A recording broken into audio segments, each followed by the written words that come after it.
Give you an update on the 22nd congressional race. Things have changed since yesterday between Tenney and Brindisi. We'll get into that. It's a Thursday morning. But there is breaking news to start right now. There's been a shooting in California, which looks horrific. Right? Unfortunately, overnight for us, it was 11:20 p.m. Pacific time. 11:30 p.m. is when the first 911 call came in Thousand Oaks, California, at the Borderline Bar and Grill. 13 people, including the gunman, have been killed. There is no information on a suspect yet. The gunman allegedly threw smoke bombs into the club and then started shooting. One of the people killed was a sheriff's sergeant with the law enforcement out there. So they say the shooting lasted about 40 minutes. It's about 40 minutes from downtown Los Angeles, and all they know is what media reports have been talking to eyewitnesses. They say a man with a beard and glasses, black clothing, and a black hood. Nobody knows why or what. It was a country bar. It was a college night at a country bar. Right. So a bunch of college kids on a Wednesday night in Los Angeles, just having some fun.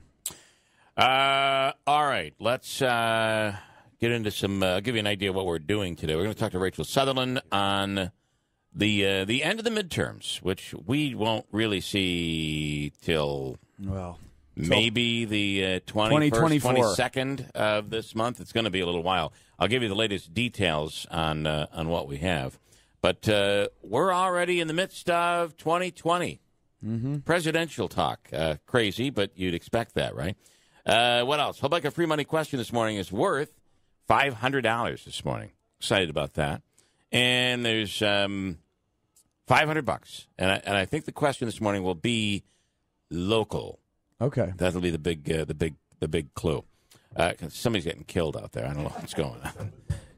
It's too early to be screaming that loud, isn't it? Somebody's had some coffee. And the Monopoly game, that Utica Monopoly game, is now officially out, and we'll have the group in here this morning. Gina and Gina. Is it Gina and Gina? Gina? Just spelled and differently. I saw one of the Ginas, Gina Chacha, last night, and she's so excited. I'm so excited because I'm getting my board. I think Shenantries was already selling them yesterday. And they're going to sell out. No, we're opening the first board, I think, here.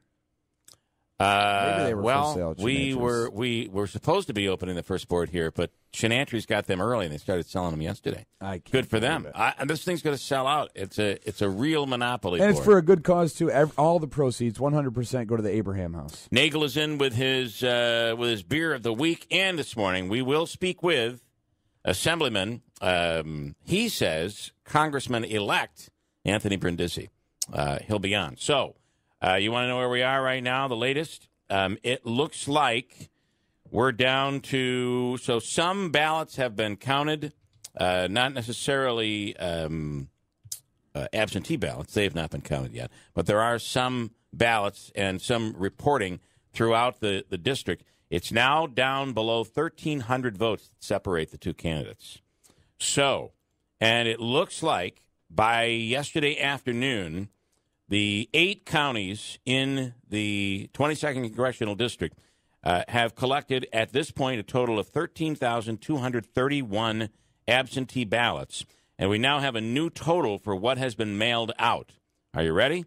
17,578 ballots have been mailed out. And according to the Brindisi campaign, and I believe Post Standard is reporting the same thing, basically, if you look at this 17,578, it's basically a toss-up between Republicans and Democrats. So there is no real advantage. It's not like the number of ballots that are out are heavy Democrat or are heavy Republican. It's basically a toss-out. And I think it's 1,200 and some odd votes, just below 1,300 votes that separate the two. Yeah. So Brindisi seeming quite confident. Obviously, you'd rather be in the position that Brindisi is in than be behind by 1,300 votes. But here's the other thing. One county, Shenango, says it will not begin counting their ballots until November 20th. Why is that? Well, the reason, I believe, is that military absentee ballots have until the 19th. All other absentee ballots have until the 13th to come in. So obviously they have to be postmarked, I believe, by Election Day. But to come in and make it in, they have until the 19th to be received by the boards of election.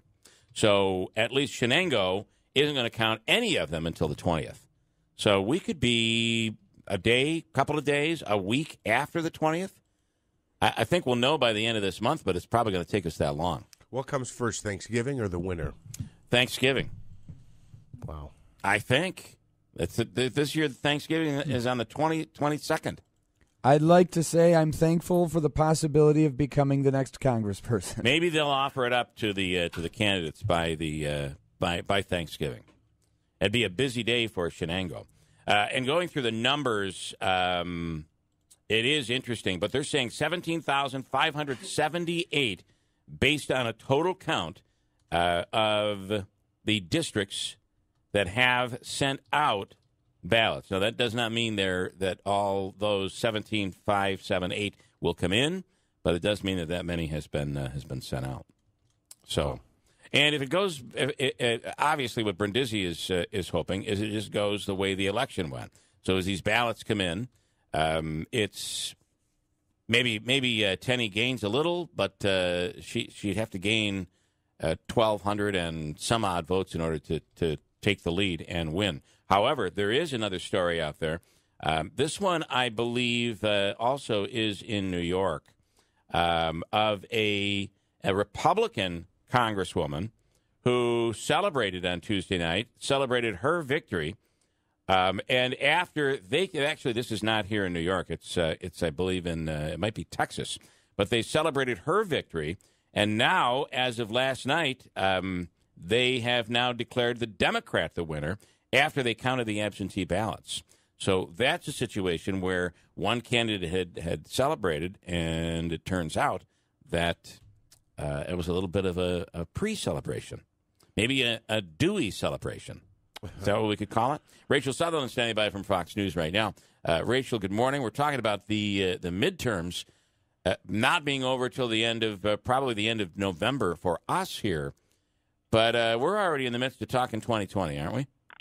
We are. In fact, there's a lot of speculation about who would be throwing their hat into the ring, and I've seen some headlines that suggest upwards of 30 candidates. We thought that 2016 was big. I think there was 18 or 19 Republican candidates that were all vying for the nomination, but now we're on Countdown 2020 already, and taking a look at some of the candidates that could be looked at on the Democrat side, obviously. When you look at some of the senators, we would think of people like Cory Booker of New Jersey, Kirsten Gillibrand, also perhaps Tim Kaine, as we know he was Hillary Clinton's running mate, Amy Klobuchar, Jeff Merkley, Kamala Harris, maybe Bernie Sanders. We could see another try from the burn.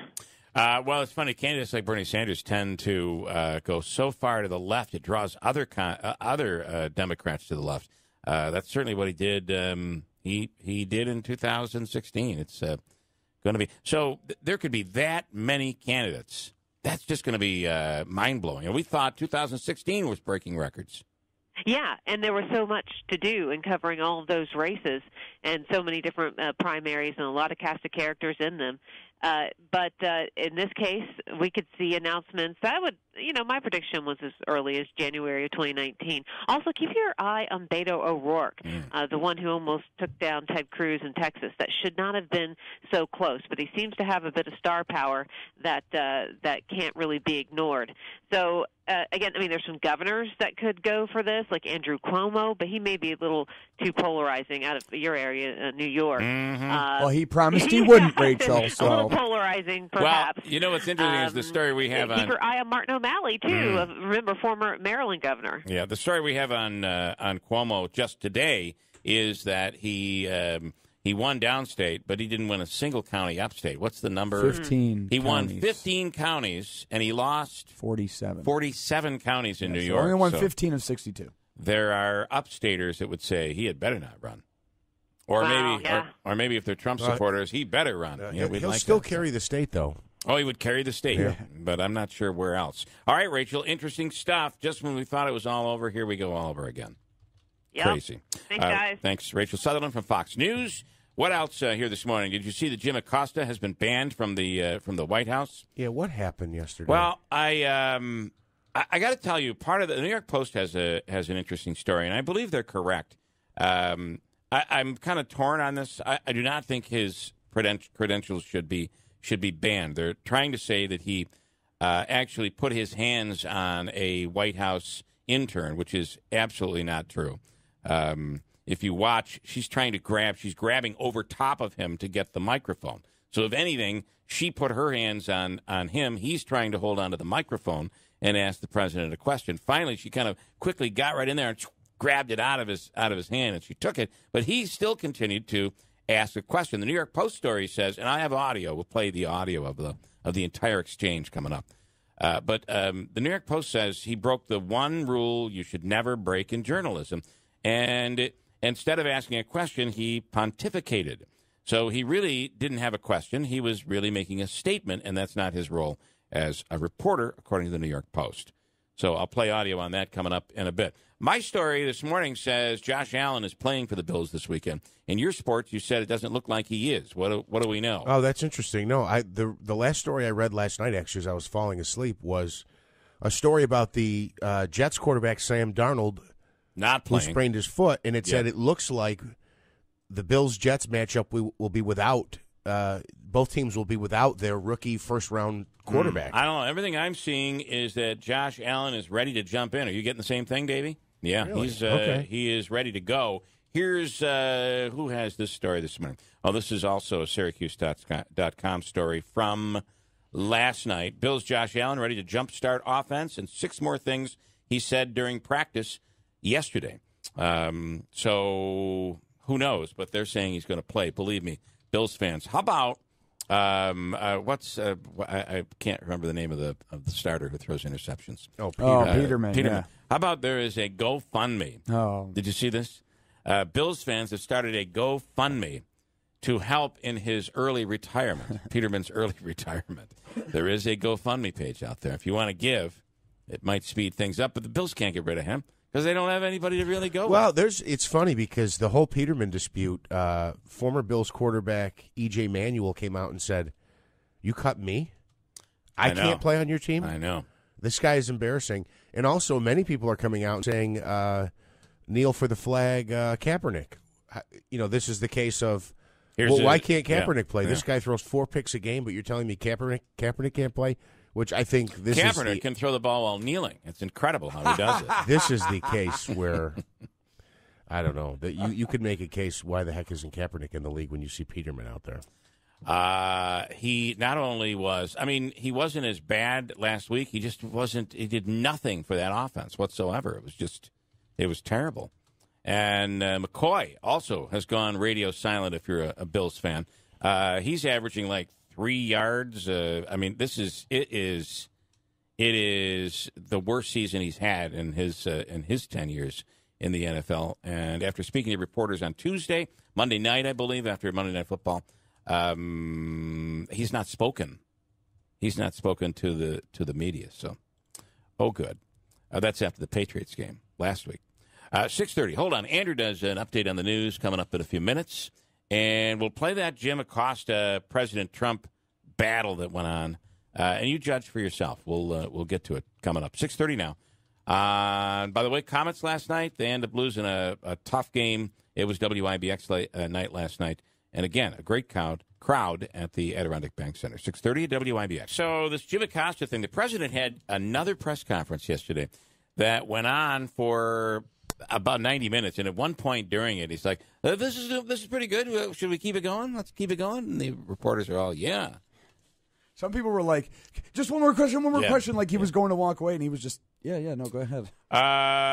Anyway, you are a very rude person, Trump told Acosta. The way you treat Sarah Huckabee is horrible, and the way you treat other people is horrible. You shouldn't treat people that way. And I said to my TV, and that's the pot calling the kettle black. I listen, I'm not being critical of the president, but you can't tell people to be not mean or say mean things when that's a part of your MO, right? Yeah. It is not. He's never like that to people. Okay, Shut up, moron. I was just talking to my radio now. People talking back and forth to the radio. It's not criticizing the president. It's just saying that's what he does. Yeah. He rips on people, calls them names. Yeah, he absolutely does. And then he says, you're mean, you call people names. Okay, don't work. That don't work. Yeah. No? Anyway, so Acosta, I do think that he spends more time trying to debate when he asks questions than ask questions. You should ask a question and allow the president to give an answer, and then you have your clip, and then you can create a story, and people can debate over it whether or not that answer was a proper answer, but instead he argues with him. I hate to say this because I do love Ryan Nobles, but I think Jim Acosta gets a little riled up. I agree. I agree. He's seems to be entering into debates rather than asking questions, but can you blame him?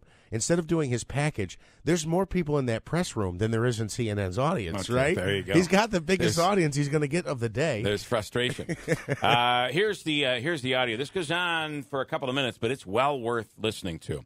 This is the actual clip from the press conference yesterday between Acosta and the president. And here we go. Thank you, Mr. President. I wanted to challenge you on one of the statements that you made in the tail end of the campaign in the midterms. Here we go. If you don't mind, Mr. President. Come on. The best part, though, is when he says, I want to challenge you. That in itself is basically setting the stage for, I'm not going to ask a question, I'm going to challenge you on this. And I'm not sure that's necessarily his role here, and the president is ready. Here we go. This caravan was an invasion. As you know, Mr. President, I consider it to be an invasion. As you know, Mr. President, the caravan was not an invasion. It's a group of migrants moving up from Central America towards the border with the U.S. Thank you for telling me that. I appreciate it. Why did you characterize it as such? Because I consider it an invasion. You and I have a difference of opinion. But do you think that you demonized immigrants in this election to try to keep them? I want them to come into the country, but they have to come in legally. You know, they have to come in, Jim, through a process. I want it to be a process, and I want people to come in, and we need the people. Your campaign. Wait. You know why we need the people, don't you? Because we have hundreds of companies moving in. We need the people. But your campaign had an ad showing migrants climbing over walls and so on. That's true. But they weren't actors. They're not going to be doing that. They weren't actors. Well, no, it's true. And to be fair on that, even Fox News pulled that ad and would not run that ad. But it's similar to the old ad that was run years ago. You take what was the Willie? I forget whatever that ad was years ago. But everybody pulled that ad, but the president tweeted it out. That's the ad he's talking about. But it is actual footage of something that really happened. Additionally, the guy that's saying he was just going to kill more cops was actually footage. Although I believe that's the ad that was pulled by Fox. I think they were actors. They weren't actors. They didn't come from Hollywood. Right. These were people. This was an actual. It happened a few days ago. And they're hundreds of miles away, though. They're hundreds and hundreds of miles away. That's not an invasion. Honestly, I think you should let me run the country. You run CNN. All right. And if you did it well, your ratings would be much better. If I may ask one other question, Mr. President. If I may ask one other question, are you worried? That's enough. That's enough. Mr. President, I was going to ask one other. Okay, this is where the intern is coming in to try to grab the microphone, and she went running to get that mic. Now she's reaching, and he's moving the microphone away. And she continues to reach for the mic. That's enough. Pardon me, ma'am.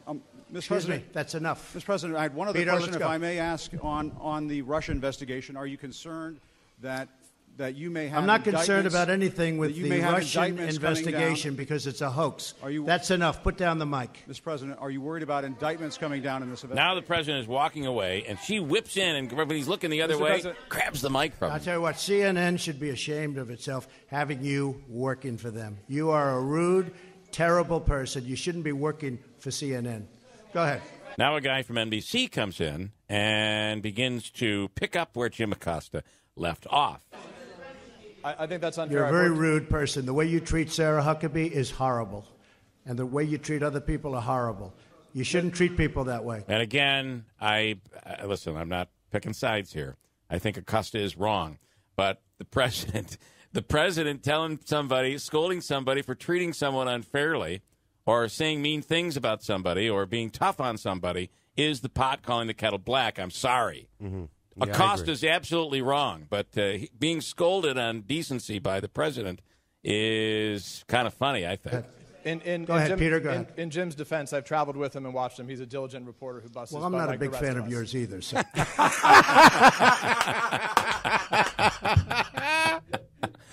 Oh, this is unbelievable.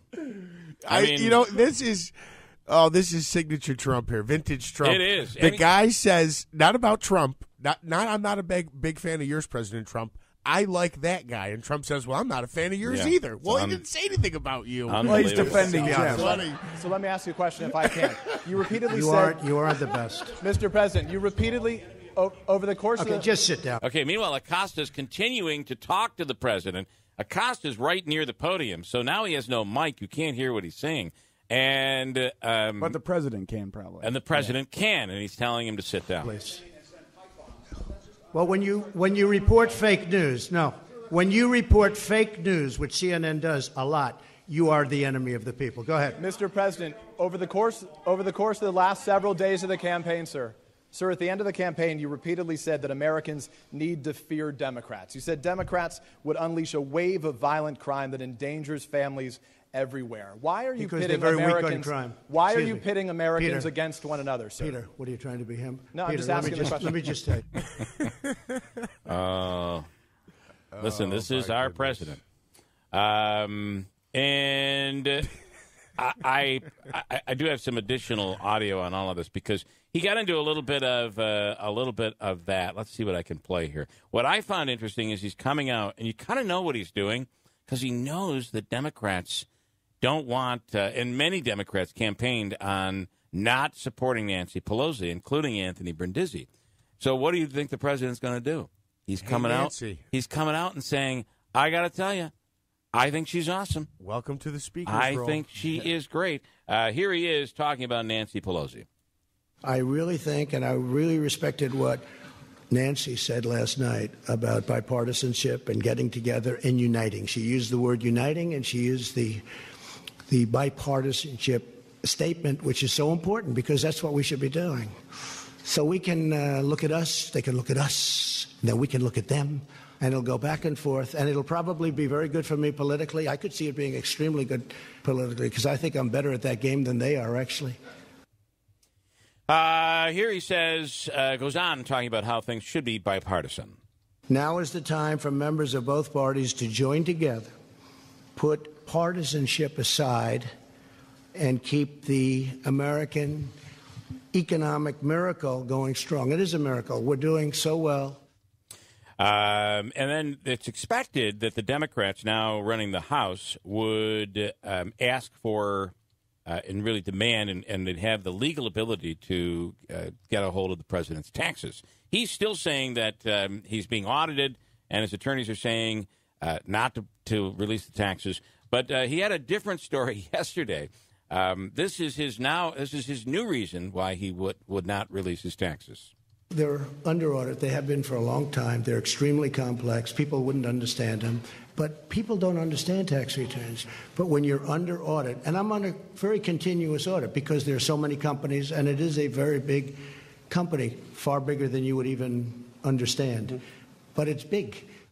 There was another thing about racism yesterday, and Little John, remember him? Obviously, if you follow that music, you would. But he was also on The Apprentice, if you remember. That's right. I did forget about that. And the president was what? I don't know how this came up. But. Michael Cohen recently said you called black voters stupid. That's false. Omarosa has accused you of using the N-word, and the rapper Little John has said you called him Uncle Tom. What's your response? I don't know who Little John is. He was on The Apprentice. I don't know. Oh, he was? Okay. Yeah. Oh, I see. Have you ever made racist remarks? No, I would never do that, and I don't use racist remarks.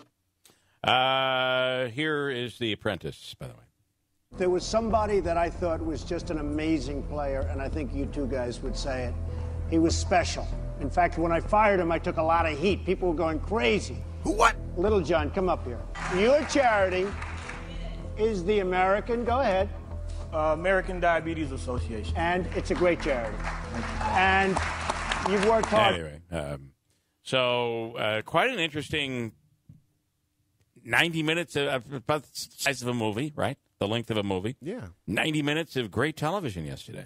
For free. For free. Absolutely free. To Trump's point on... Even Jeff could have gotten it. Well, Brindisi would say it's not free if you have Spectrum, but... Could I have gotten it? I think you probably could have done it as long as you had internet connection, yeah. Oh, yeah, there was faith. Yeah. You know, and we carried a little bit of it on the programming here. So, to his point on the tax returns, it's not like everyone at home is going to get their own version of the Trump tax returns and you decipher it for yourself. It would be probably attorneys and lawyers looking it over. Yeah, and they can break down, you know, certainly would have tax attorneys. Would have the ability to say, look, I paid X number of dollars in taxes here, or I get a credit here. I'm sure it would be explainable. How long is this audit lasting? Is this typical? When he was running, he was being audited. Well, so he's saying that he's constantly audited because he has so many companies. So it is what it is. It's a very convenient excuse, I do have to say. Dennis Miller on Kimmel last night. Of course, we had Dennis Miller on the air last week, and he's coming to town. I thought you said Dennis Bova on Jimmy Kimmel last night. Dennis Bova was on Jimmy Kimmel, explaining why the hospital downtown shouldn't happen and all of that. He was there to talk to the folks. Dennis Miller explaining how he sees the two political sides. He says conservatives sometimes come off like the town elders in Footloose, and liberals come off like people at a nude beach. I think that's funny. When I watch Trump, he doesn't rankle me like he rankles people on your side. There are days I think he's a buffoon. There are days I can't believe the stuff he says. But I watch Pelosi, and she drives me batty. All I know is when I look at socially liberal, and that's when I don't dig what the conservatives do. They always come off like the town elders from Footloose, and that's a drag to me. But, you know, I look at liberals sometimes, and I think liberalism's like a nude beach. It sounds good till you get there, and then there's, I got to tell you. He got that audience to clap for that. A lot of cankles and misspelled tattoos. I think Dennis Miller is unbelievably funny. He'll come back on. He's going to come back on the air with us. And he's a funny guy. The show's coming up in Syracuse after the first of the year. You can search it. It's the Adorable Deplorable. Adorable Deplorables. Yes. Yeah. Okay. And there's one more. Angelo, can you stand it? There's one more story. Can you stand it? Ooh, my legs are quivering. How does this happen? Quaking. Good. Quivering. Good. Oops. Yeah. How did this? That was awkward. How does this happen? They did not plan it, but two 23-year-old twin sisters in Fresno, California, both gave birth on Sunday night to baby girls. The birthing came 1 hour apart from each other. That's How incredible. in the world does this happen? Listen to this. Mine weighs 7 pounds and 3 ounces. Mine is 7 pounds exactly. So almost the same. I knew that I was going to be in labor. And then I told her, and then she was like, I'm having pain here and there too. I might be in there with you too. Maybe it's a miracle. Really, all I did was deliver them. I didn't facilitate it or make it happen in any way. They just had great timing. Very unique timing. I don't know how this stuff happens. You know, I actually was just at a Halloween gathering last week, and my friend's wife is pregnant, and her sister, they're due like within a day of each other. You know, the scheduled date is one right after. They're not twins, but that just made me think of that. Not sure how all that works, but it's pretty crazy. It's pretty remarkable. Coming up, we're going to talk to Gene and Gina. They will be opening, at least officially here this morning, the very first Utica Monopoly board game. It's Gina and Gina. It's Gina. Not according. Is it Gina and Gina? That's Gina and Gina. Yeah. She spells it. Did I say Gene? Yeah. I'm going to make, just for your record, just so you can keep track, I probably will make another dozen mistakes this morning. I don't know. Sorry, nobody's keeping track. Don't keep track. Just let it float by. It's like, okay, his mind is cloggy today. Cloudy is what I was looking for, not cloggy. There's another one. You corrected yourself there. Thank you.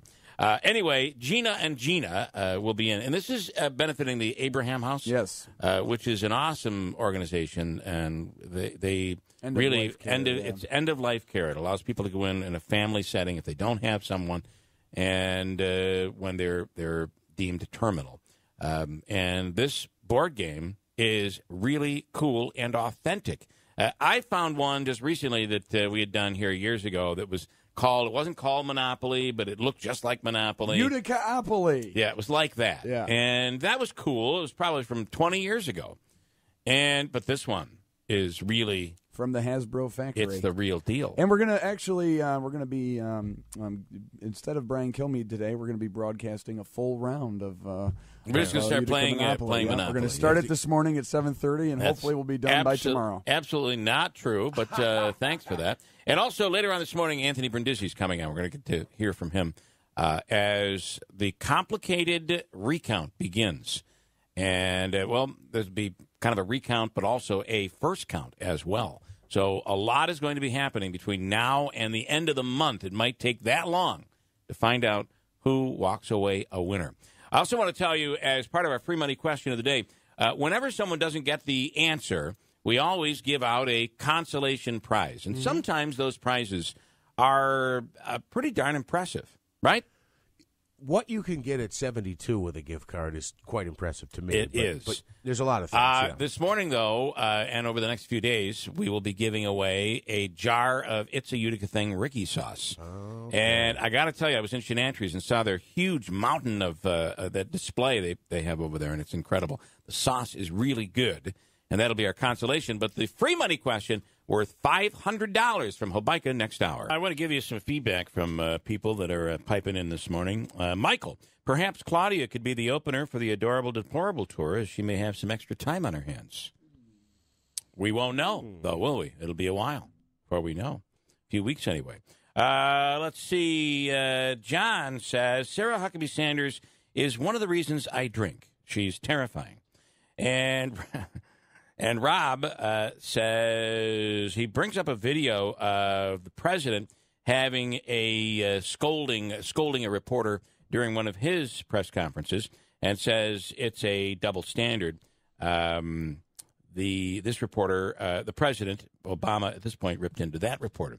I just don't think they should be rescinding his access to the White House press room. I think that's wrong. I think he pontificates and doesn't ask questions, and I think that's wrong.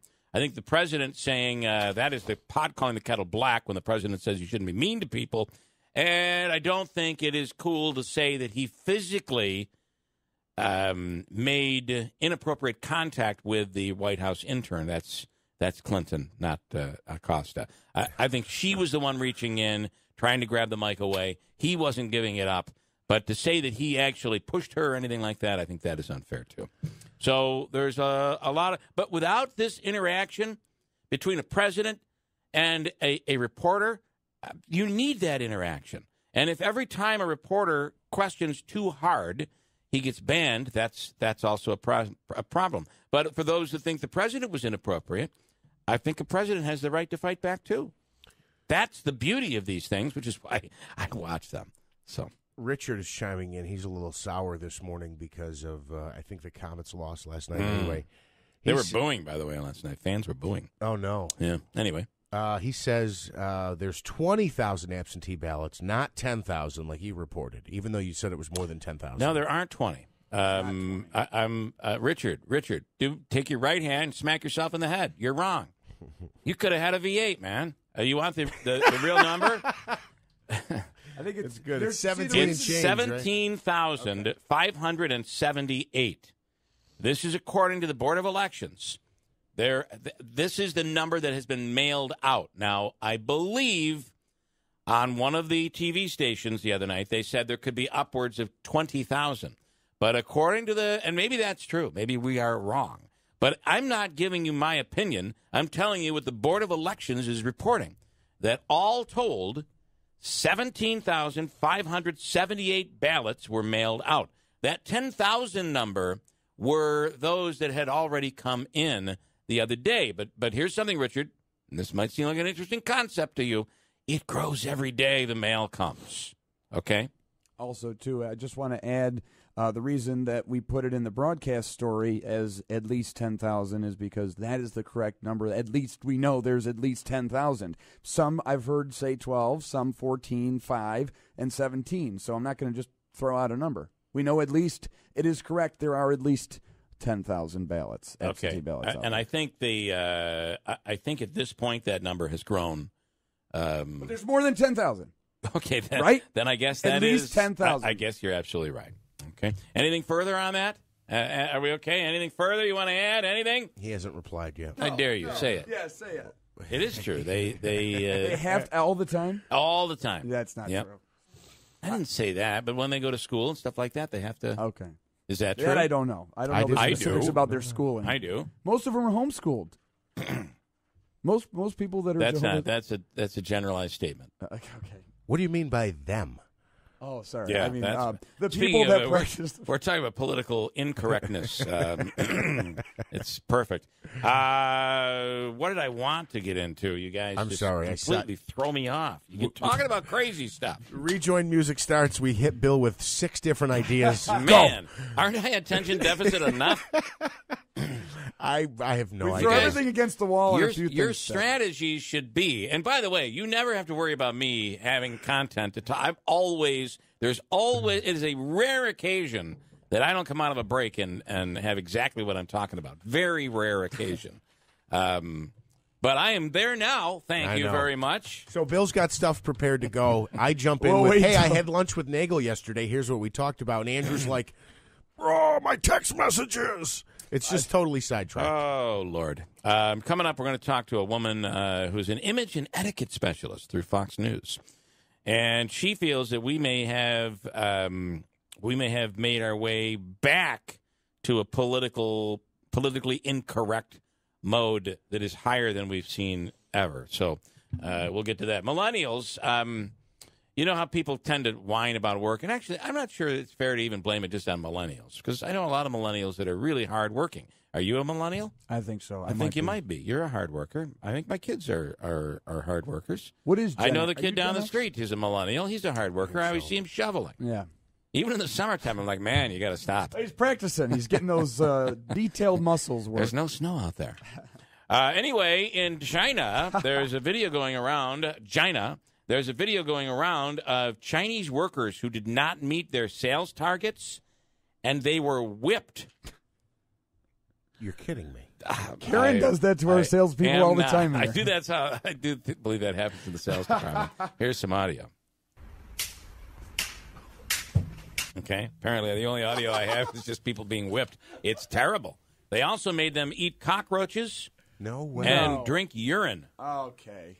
Now, 3 of the company's managers have been fired, which is, I guess... The whipping was fine, but the drinking of the urine... The cockroach thing in the urine, that has reached a level we cannot accept. And this is a great story. And have we not done this in studio? I know I've done it in a couple of the radio shows that I've been on over my career. But it is the durian fruit. Are we familiar with it? Oh, it like stinks but tastes good? It is the smelliest fruit in the world. Mm. In fact, there are some countries that it is illegal to bring it into a building. Some foreign countries. Anyway, a flight in Indonesia was delayed for an hour yesterday because of the horrible stench coming from the world's smelliest fruit. It is called... it's called the durian. It's a delicacy.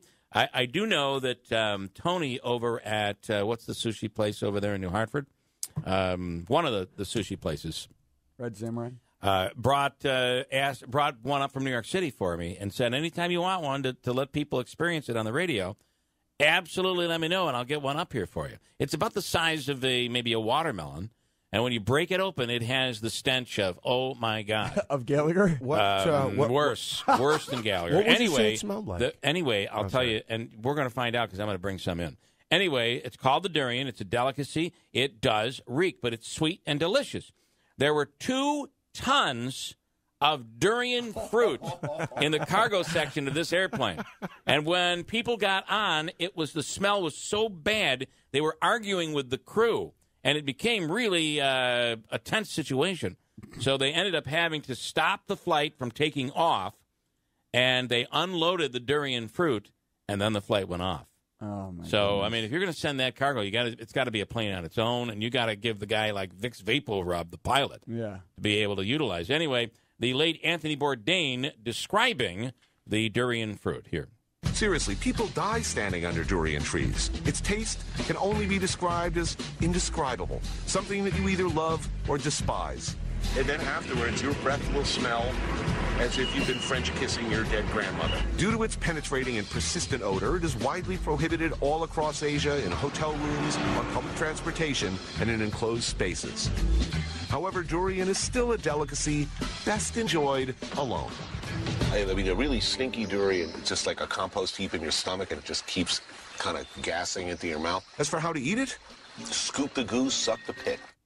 So what you do, it's almost it's kind of creamy, and I have eaten it. I won't when we bring it in next, but I'm going to bring it in. There are two different types of durian fruit. Apparently, there's the kind that actually grows, I don't know, in Indonesia, on the durian somewhere, wherever. tree. It grows, and that is the rare fruit. But then there are different strains of it that are a little less smelly that we might get here in the United States. But it smells. It smells like sulfury. It's just an awful smell. Well, as Bourdain said, it smells like you've been French kissing your grandmother's corpse. So, and available, and Asians love it. But it's apparently banned all over Asia, right? They say. Well, just there in are places hotels where it is banned from public buildings. That is true. I was going to bring my lunch, but they wouldn't let my durian on the subway. Yeah, because you'd bring it in and it would stink up the whole place. Imagine this whole plane filled in the cargo section with a bunch of durian fruit. They had to. There's been worse stuff in this empty fridge. I just couldn't imagine why you would want to eat something that smells so nasty. It tastes delicious. So sweet. That really does. But you said you won't sweet. eat it though, right? No, you I don't want to eat it. No. It's funny I say that because I'm a smoker.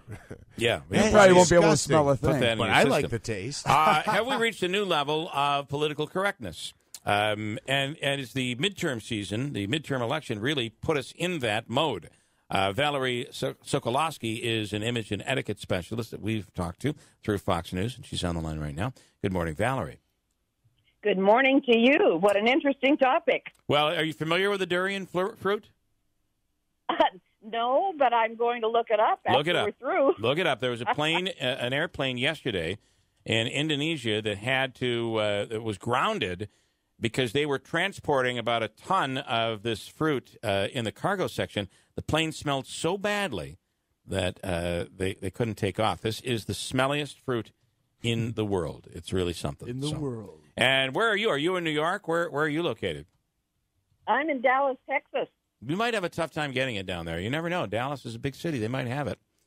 Usually, I don't think I want it. You don't. You don't. But I think it's something we should all try at some time in our life, I believe. All right. Okay, tell me why you believe we might have reached a new level of political correctness. Oh, my goodness. Isn't it interesting what we're seeing? You know, this whole thing about Dan Crenshaw and Pete Davidson, I think we've already heard so much talk about it, and the end result, according to everyone on every station pretty much, was just not even funny. And I would have, as a journalist, fellow journalist, I would have liked to have asked Pete Davidson after the fact, Pete, how did you feel when you were saying this? I mean, you paused several times. Did you really want to keep going with this? You could have stopped, Don't you think, though, that and I saw the bit. I thought it was. I agree with you. I don't think it was funny. It was more shock than funny, right? I mean, that's and you could tell by the way he was reacting. But do you? So I guess I don't know where we're going on this. You feel that some because that's certainly politically incorrect to make a joke like that about a man who's lost his eye while fighting for our country, right? Yep. But do you think he should have been? But do you think he should have been fired for that? I'm not going to make that judgment call. Yeah. I think there's certainly a lot of fire around firing him. Yeah. But it's a bigger issue. Listen, political correctness was supposed to be admirable, in spreading empathy and justice. But when it's upsetting and it becomes anger, it loses its effectiveness. Jim Acosta last night is another good example. That was just a reporter, a journalist that had the privilege to be a White House reporter. Yeah. And he made that press conference with the President of the United States all about himself. And all he did was really lose credibility as a journalist. Yeah. Well, I'm not sure I completely agree with. I think that the New York Post has a very interesting story on this about how he pontificated, and that's really not his role as a journalist. He really should be asking questions, and then you let the answers stand on their own. But really, he was arguing with his point. It was almost like the two of them were debating. So I do agree that was wrong. But do you think he should be banned from the White House for that? Well, again, I think some action needs to be taken, which it was. Yeah, I disagree with that. But my hope is that he learned from it, and that any journalist who has the responsibility of doing exactly what you're saying, asking good questions, not pontificating. I just get tired of being yelled at a lot by journalists who just want to make it about themselves, and that's not what it's about. All right, okay. I just think I was going to make one other point on this, is that if you take the P and the C, poor communication is really now what political correction should be, and that's not great. All right. Well, that's very interesting. I appreciate your take on the whole thing. It is, but I find being politically correct means that you tell a joke and it's thought of, well, you can't say that anymore because it's no longer politically correct. Yet, do you think there's a double standard? Is that what you're saying? Well, I think what is said depends on who's saying it and to whom. As an example, if you say something in front of the wrong person, quote unquote, then it's not good. But if you say the same thing in front of, quote, the right person, you're considered, oh, how brilliant you are. Yeah. So it's becoming offensive. It's being used as a tactic to silence us. And everyone should feel comfortable in having a voice and not being ridiculed and put down because of it. So you agree with Pete Davidson, then? You think he should have been able to make that tasteless joke, which really wasn't a joke? No, that okay. I don't. All Anytime you are talking about a wounded vet, you're absolutely right. It was terrible and inappropriate. No. Yes, I completely agree. All right. Well, listen, Valerie, we appreciate it, and best wishes to you, and have a wonderful Thanksgiving, by the way, down there in Dallas, which is just around the corner. Hard to believe. Well, we have good food down here, and I wish the best to you, too. Thank you. Good food, bad football teams, and that's the way we like it. Sorry about that. All right. Have a good night. Good day, I mean. Okay. All right. Goodbye. Bye. All right. Thank you for that, Andrew. I really enjoyed it. I wasn't sure. My only problem is I don't know what point she's trying to drive what home side? there. Yeah, I don't know. Yeah, I didn't know. Because on one hand, she's saying, we can't say anything anymore because, it's considered not politically correct. And on the other hand, she's saying that he shouldn't have said that, and Acosta shouldn't have said that. Right. She's arguing both points there. Hey, listen, it's a crapshoot with these things here. Come on.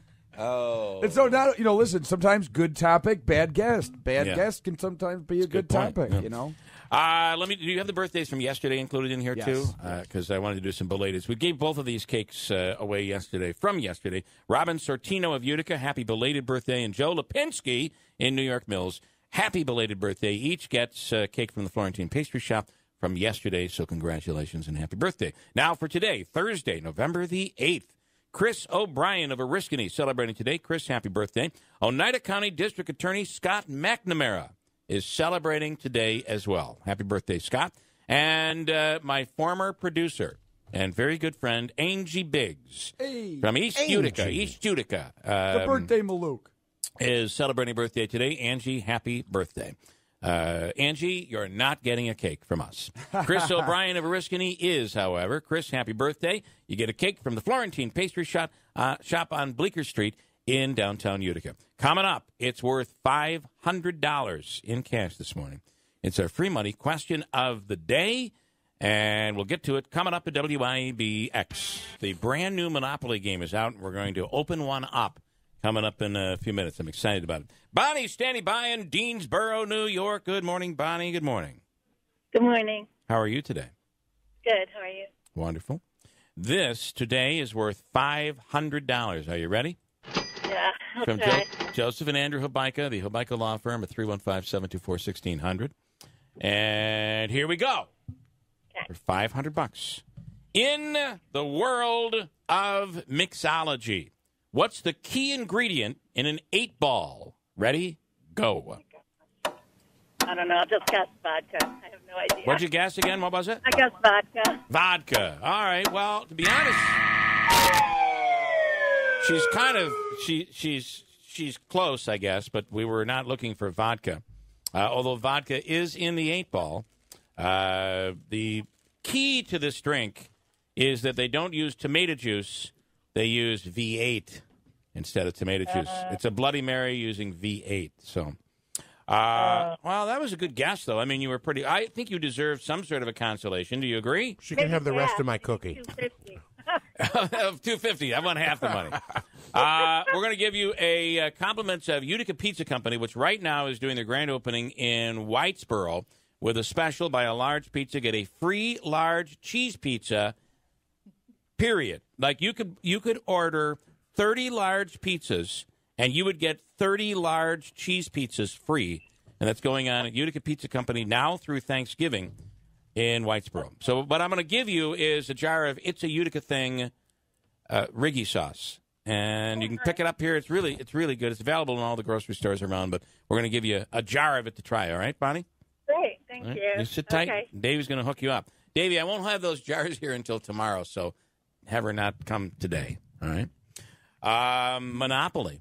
Hasbro. Is it Hasbro that is Monopoly, I believe? Yeah. Which is Parker out. Brothers and Hasbro. But Hasbro Parker Brothers and Hasbro. Yeah, there was like a merger or something, right? There was. Yes. That's out in Pawtucket, right? Pawtucket, Massachusetts. They are? Near Rhode Island. Headquarters, yep. Okay there, Gina and Gina. You guys have the game. We're back. The real Monopoly game, but it's Utica. Yes. I'm pretty darn excited about this. We're thrilled. Benefits, first of all, the Abraham House. Explain what the Abraham House does. We're a comfort care home. We provide care to the terminally ill in Utica. We don't charge our guests or families for our services. And we are celebrating our 20th year in business this year. So when Gina brought this project to me and said, would you like to partner? It was a no-brainer for us. It was a lot of work. And we were a good team.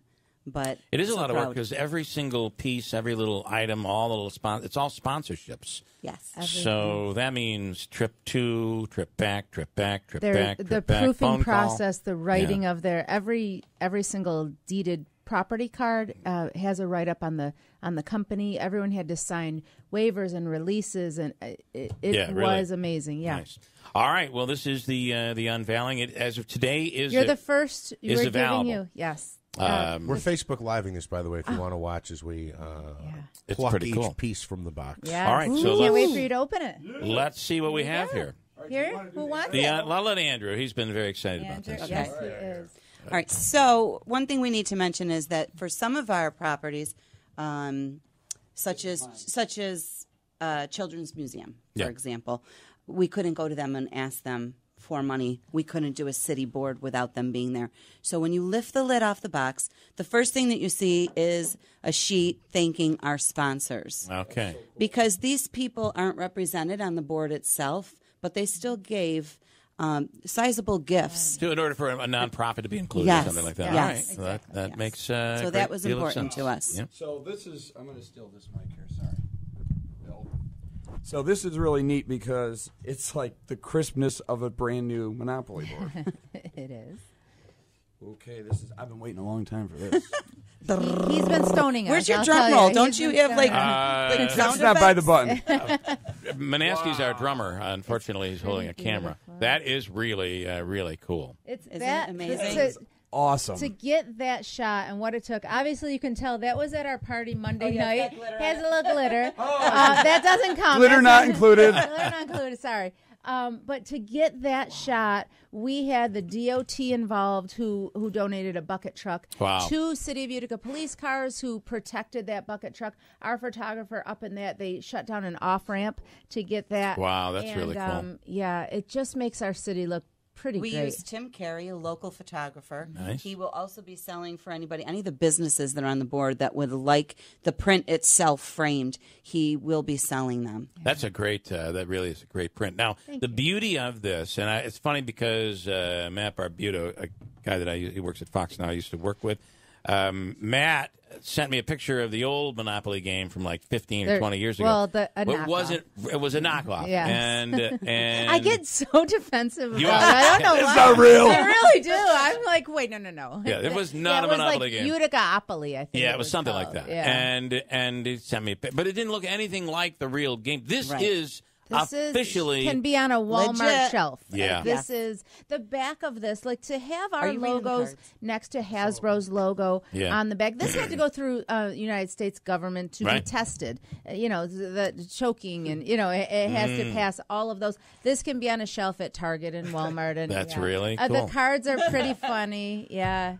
So let's go through some of these, Andrew. I just also really quickly where one of the card stack goes is actually a good idea of where the downtown hospital will be. Yeah, right. Oh, jeez. So Can we not bring that is come on. I think I'm we sure brought it there up was last time we were here. There's nothing political on our board. No, we you're didn't right. bring You're up right. the hospital. I'm We didn't. sorry. Oh, you can talk about it. There is a though photographer Nancy Ford would say her big thing with a problem with the hospital is that it does block that shot. That shot is not going to be there anymore. So this becomes a bit historic when you think about it. We're making history. Yeah, there's no doubt. You know what? I'm going to get a kick out of it because there's going to be somebody somewhere that's going to be like, "That's my car." I mean, Right. we were, hopeful that, and I'm a printer, and I've been doing this for so long. You hope the resolution is high enough. You hope the presses these are printed on give such good quality, and you can honestly, there will be people that say, "That's my car" in the parking lot of Adirondack Bank Center. It's there's 2 American flags that you can make out that we didn't realize, and just little things that we're even excited about. Yeah. When we saw them. I got emotional when I opened the first box. Yeah, it doesn't take much, but it was truly a labor of love. Yeah, for both of us. You guys did a really great job, and for a very great cause. Andrew, some names. Let's throw out some names and some fun. There's some funny stuff on the cards. So one of the things I do want to say, and this is one that's interesting. So we have community foundation cards, and then the Cliffs local market cards. But one of them's funny is like this Cliffs one. Notes. Cliffs Notes. Yes. There we go. Yeah. It's win the 50-50 at UC Hockey's Teddy Bear Toss game. Collect $100. You probably couldn't say 50-50 at the Comets game because I don't think anybody ever wins. I don't know. Well, but some of them are cool. There's always a winner, and it's always not me. Exactly. Yeah. And then the one that I really liked was, bribe your way into a jelly bun commercial, which was pretty good. Pay $50. Pay $50. Yeah, that's what it was. And then stop after church for a box of tomato pie at Danielle Imports. Pay $15. So there was a lot of creative writing that went into this. Oh yeah. We had fun with it. Cool. Yeah. Is this the one? Can I say it We now? call them You Utica can isms. say it. Yeah. Yes, this is the one I Remember wouldn't there let her was- say There was last the time. one The last Cliffs Note time, cards. hold on. The last time you were on, Yeah. there was something you were going to say, and she stopped I you. vetoed With it. the knees. Oh, I Yeah. did. I jumped her. Yeah. Do not reveal this until the game is here, and we're now going to reveal. So you know the famous go back 3 spaces card. Well, the Cliffs Notes version is ask for butter at Pelletary Joe's, get kicked out. Go back 3 spaces. Yeah, that is So this is funny. awesome. You've got like Utica Coffee on here. You've got the Adirondack Bank Center, and the Comets are the Boardwalk and Park Place. If I you'll really notice- can't get over the picture in the middle, and all the the railroad, the Adirondack Scenic Railroad, Union Station, Memorial Parkway, and the Erie Canal for your transportation. Yeah. Let me Kind of guess. If you'll notice what is different about the Oh. they're not houses and hotels. We can't call them houses. Where'd I and see you hotels. last night? At the Comets. Yeah, These are the box our seats. apartments and luxury downtown lofts are in Comets colors, custom Comets colors. very The cool. money is pretty great. I'm sorry. Joe Marino was wondering. Zombie. No, not that's maybe not happening. second edition. I do think the Pelletary Joe's thing is very funny. I remember, and You because didn't laugh. I was wondering. what you oh were no, because it brought me back to I was probably just starting college, and I took my girlfriend to Pelletary Joe's, and without any knowledge, I didn't understand why there was no butter, and I asked for butter, and I Did you got get yelled at? Yelled at. So. And now, on top of that, if you now take people to Pelletary Joe's when they're open, and you say, go ahead, ask for butter. So we set people up to do that. But I clearly, innocently, as someone who didn't know in like 1980 something, made that mistake. So that hits home for a lot of people, I think. There's some things, we used to have 3 high schools. I'm a Titan at heart, although I graduated first class of USA. But one of our cards says, found a time capsule from 1980 with UFA, Kennedy, and Proctor yearbooks. Collect cool. $200. Yeah. So every single card we wrote has to do with our great city. And, the old, if you're a Monopoly person, came in second place in a beauty contest, collect $10. Yeah. Well, our card came in second place in the Greater Miss Utica pageant, which which is part of good old summertime. Good old summertime. Yeah. So everything, and our tokens. Andrew, do you want to talk about our? And the tokens? one really card cool. that Andrew read for the teddy bear toss, we wanted to include something for Utica College hockey because Gary Heenan helped us out with this project. Huge. Yeah. He got us in front of a lot of decision makers. Yeah, he's like the mayor. So, How like, about that Canadian that's just made himself a Utican? Eh? I Very- know. He voted for the first time on Tuesday. Yeah. Very proud of him. Yeah. So we got little tricks here. If you're watching the Facebook Live, these the Utica College hockey mascot, Caprero Technology sponsored for that to be on the board. and Audie, the Comics, mascot for the it's tough with the camera. A Utica food Wait, truck. I love Audie. You can It's actually a see Utica the thing. jersey. It's a Utica thing food It's truck? a Utica thing food truck. Yeah. Okay. See it on there. I ran into Charlie last night too. He said he was going to be giving Riggy sauce away on the show. So that was cool. And he's got some other surprises we talked about too that'll be coming up soon, and it might involve you guys. So I'm excited about that. Classic money bags. Yes, that's Which is one homage of my to favorite pieces. that's Yep. through Teresa M. Griffith. Flemma Yes. at M. Griffith sponsored that. And this is your dog. It's this my is beautiful Gina's baby. dog. I sponsored it too. Zuko Joseph. Yes. Because all dogs should have a middle And name. help me out with this one again. Remind me It's what this an is. antique library book in honor of our public It stands library. up on end. Oh, Yes. that's And what that you was gotta do. donated and sponsored Perfect. by Richard and Martha Whitcomb. So what do you do when you had to make the pieces? You gave them a picture, and then they create a mold. Do they do that right at Hasbro? How does it work out? So we have to send several pictures, several angles, and they're first molded out of and carved out of clay. Oh, okay. We have to approve them first. There were some that we did not approve Yeah. and needed second proofs of. And from there, then, yes, the mold is created, and they are made out of, they used to be made out of pewter, which was a much stronger metal. Yeah. And they're not allowed to be, that metal is not allowed to be used anymore, so they're now made out of zinc. Okay. And that's why, Zuko's legs, there's a piece between them, so it won't break off. It's Fair not as enough. strong. But it's pretty. They're pretty great. And Yeah. I wanted to just, without And wasn't I think the beauty of the pewter was, if I'm correct and remember back to science, which I really was never good at, but I think it's the softness of the pewter that allows it to be strong, which is kind of an interest. But I could be dead wrong about that. I just remember that's what they made silverware. But they are out of. made completely in the United States. The only thing that is not made at the Hasbro factory are the two die. The Oh, two dice. really? Yeah. Everything else is made right there. That's Everything, really every cool. other piece. Yeah. The Mohawk Valley Water Authority and Angler Electric are the utilities, which is pretty Okay, cool. Yeah. Waterworks and Electric Company, which of course we couldn't call them So that. this is going to be like so when you get this, it's going to be like going through history and seeing all the little things, and maybe the first time you play it or get it out, you're not going to notice something, and the second time you're like, I never noticed absolutely. And we envision people like you playing it with your kids, and then you see that Pelletary Joe's card, and it brings up a story from your past. Yeah. So I want to be in people's living rooms. Yeah, I think that it's going to generate a lot of interest. All right, how do you buy it? Well, today exclusively at Shenatries. So they're I heard helping they us got out. some yesterday, and it made it to the shelves yesterday. Yeah, it did. It did. They had to. I don't Mark blame 'em. Shenatry has been completely just so generous and over the top helpful with this.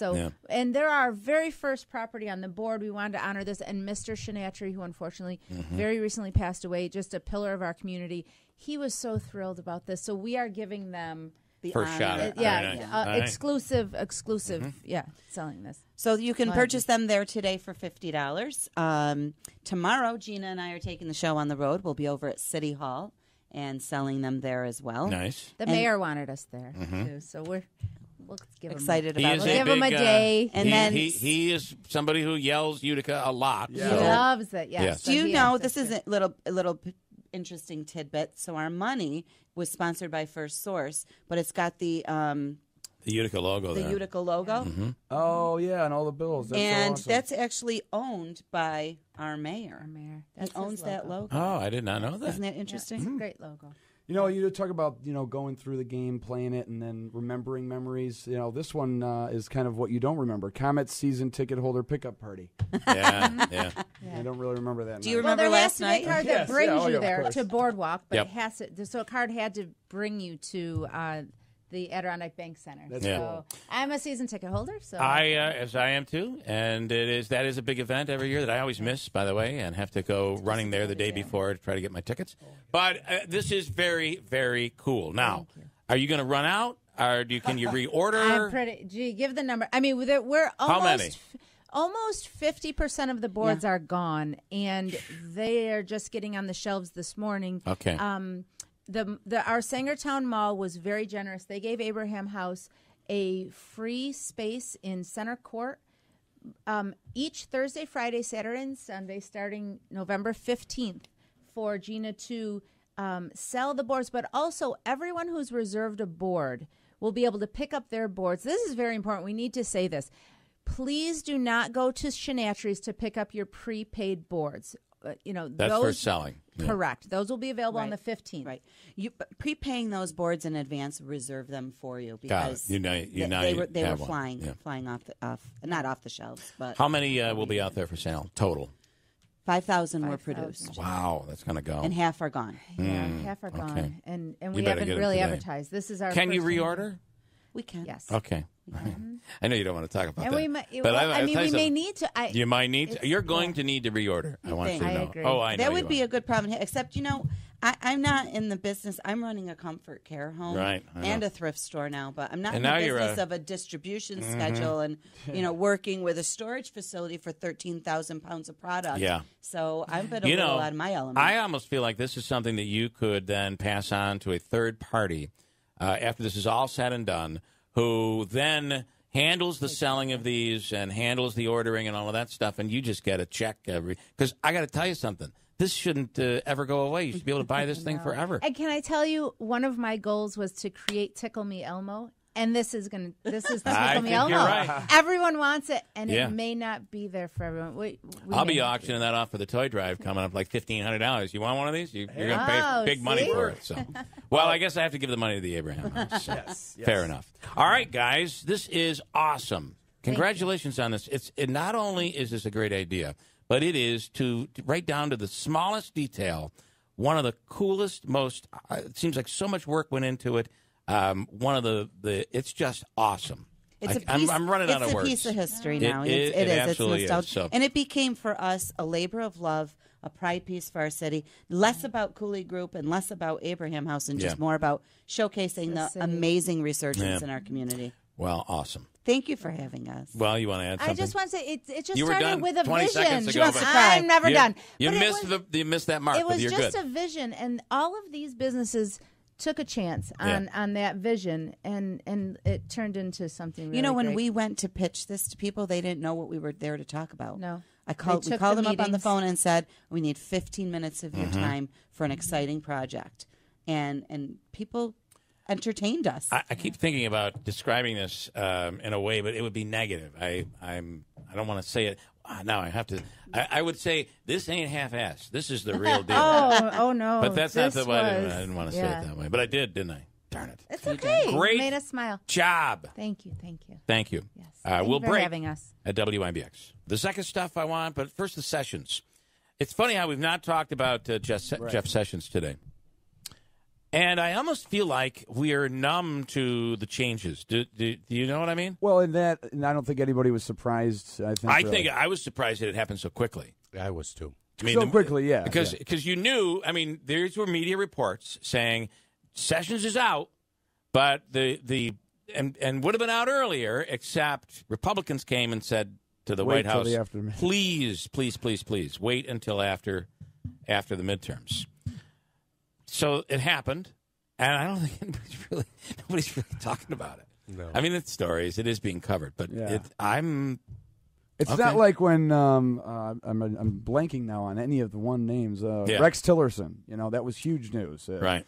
But well, now that was, it's like, I think part of the huge news was it happened way back when, where it seemed like it was a big deal. Now these things happen, and, the Acosta thing. Everybody focuses on that stuff with the president and Jim Acosta going back and forth. Now the Zucker thing. So he's taking the media at large to task about news reports needing to be updated on the number of votes separating. Jim, shut the hell up. Come on. So This doesn't change anything. It doesn't matter.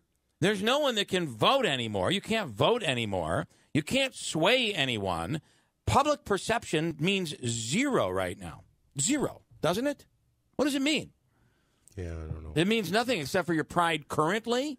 He's got 2 years. You got 2 years to fix it, right? I mean, we're just off an election. Perception doesn't matter. You're right. Yeah. 2 years to fix it. The point is, and I'll run down, and when we bring on Anthony Brindisi in a little while, I'll run down the whole list of where we currently are based on what and this is very difficult because where this gets tricky is this is just not dealing with the Oneida County Board of Elections. You're dealing with all 7 or 8 counties. Yeah. So it becomes tricky. Not all counties are going to work the same. Yeah. We'll find out eventually. You just seem like you're just winded from all of this. He's changing the totals on our website right now, Jim. I was actually looking for the segue opportunity to go from nobody cares about Sessions because it just doesn't seem that exciting, and we've become so accustomed to it, to our guests talking about wars, which we kind of forget that we're even in. Yeah, and I'll use that transition in a second. I'm not quite done, but thanks. I was waiting.